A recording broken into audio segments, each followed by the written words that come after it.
Today we'll be talking about the Langsdale Street project and Minecraft, and how we're going to be getting some questions on what it is. A number of years ago, we were looking at some of the issues in our community, and traffic outside the school was 3 cars deep at collection time. And so we recognised we had an issue with young people getting to and from school safely. And it was only a matter of time before an accident was due to happen.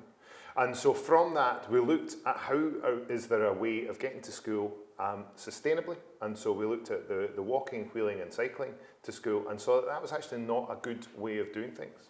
That it was too dangerous, and lots of parents were very nervous about sending their children to school. And so we had a whole bike project has grown out of that issue that the community presented us with. And working in partnership with the school, we've worked over the number of years to come up with some different solutions. And of course, it's fine for members of staff to work at what the solution is, but we knew that we needed to engage the young people in a way that met them where they were at. And so that's where this project grew out of. We want to come to you and we want to consult the children through Minecraft. So I got my teacher head on and thought, oh, how can we make more out of this? And how can we think about, developing the young workforce? So I sent out a job advert because we only needed 10 participants. We only had kind of 10 spaces to be able to take part. So I sent out a job advert to all of the P5 and P6 children and expected a professional response in terms of an application to the advert, and really looking for the children to tell us why they should take part in the project. St Philomena's Primary School has a joint enhanced nurture provision. So it was decided that 7 of the children would come from the mainstream school and 3 of the children that would take part would come from the enhanced nurture provision. So I think it's a way of consulting the children on their level and really thinking about how they could become involved in it with something that they're already involved in at home. They've got that expertise, so it just brought in that level of engagement from the second it was mentioned. We got asked to be part of a Minecraft project, and the Minecraft project was about Langdale Street, a big road that comes from the top of the hill to our school. It was a project to see how it would be in a few years' time and to stop traffic for pollution. My part, so we basically had like all these people who are joined into it. Someone was like the electrician and other people were like the builders. I kind of focused on the lighting, and so what I done is I kind of tried to light up the street and make it look kind of brighter and nicer. And I was a builder with Lachlan, which will be here very shortly. So me and him built a bridge and we made it so at night it would help people to cross the road because there was lights underneath it.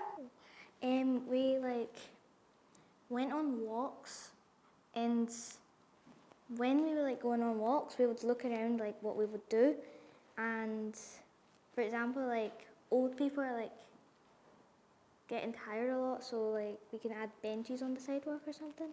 You were the designer? Yeah, I was the designer. And I was the manager.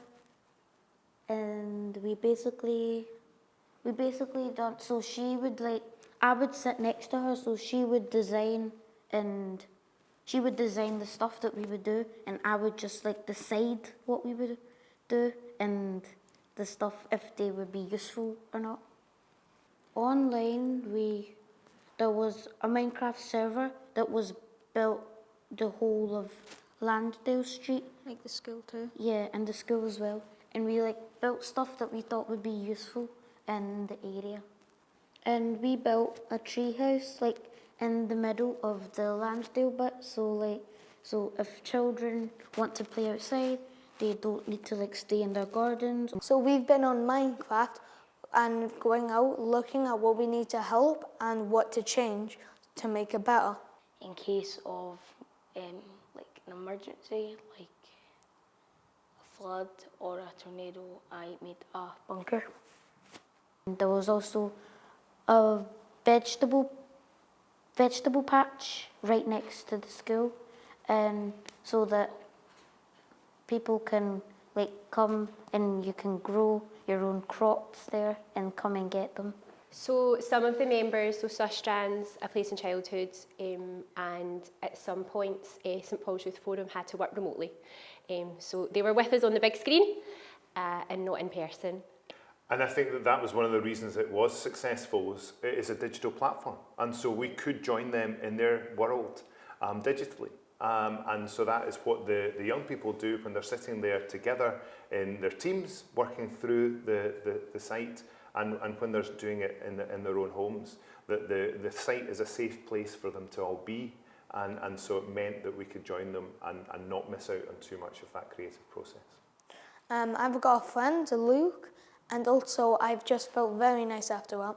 We could make future better for other people and children around the area.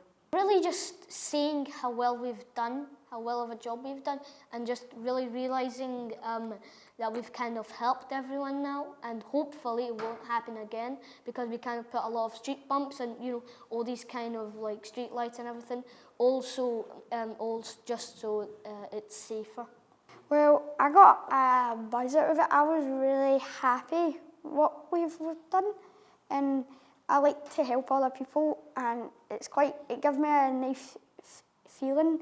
Like, I just felt good about myself for the past few weeks after it. I was like, I could save somebody's life and help somebody. Sustrans and Transport Scotland have been able to take that forward to a funding bid of how do we move on from here. Been able to know that actually we've got some amazing evidence from these young people, far better than any consultant coming in could do, because the young people have done it in their own realm, and that has been the big learning point for us, is that we need to ensure that we meet young people where they're at, and if that is digitally, then wow, we've got to learn and come alongside them. For me, learning for sustainability means making others' future better, and because you could actually change somebody's life.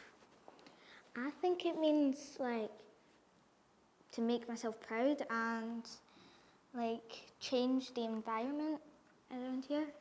I think as a teacher, it means everything. You know, the children that we work with mean everything to us, and we have to protect the world for them.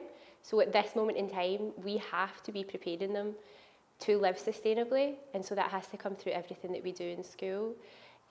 For me as a teacher, I'm reflecting on that in terms of the GTC standards, so it now has to be in terms of the standards to become a teacher in Scotland. It must reflect in your practice. And I think for us at St Philomena's Enhanced Nurture Provision, we're really thinking about how the global goals can be reflected in everything that we do. For us at St Paul's, one of the things that we've constantly challenged is around justice, and to see in a community where fewer than 50% of people have access to cars, yet the cars dominate, being able to create a community and a space where the young people can see that they matter and they're important. And so being able to create a sustainable environment for them through the Minecraft project enables them to be able to create a space that not only is looking at the traffic infrastructure, but comes on to the growing and food, and goes across all sorts of different issues that this community faces. Do it. Yeah. I think don't be scared of it. I think that it certainly is something that was not a medium that we've used before. And the lack of control in many ways for staff of going, well, we're handing over a lot of power. And actually, when you hand over the power to the young people, my goodness, did they come up with some amazing results as a result of that. First of all, you have to know what you're doing. Second of all, you need to be able to share your ideas with others. And I would say like just do it. Like try your best.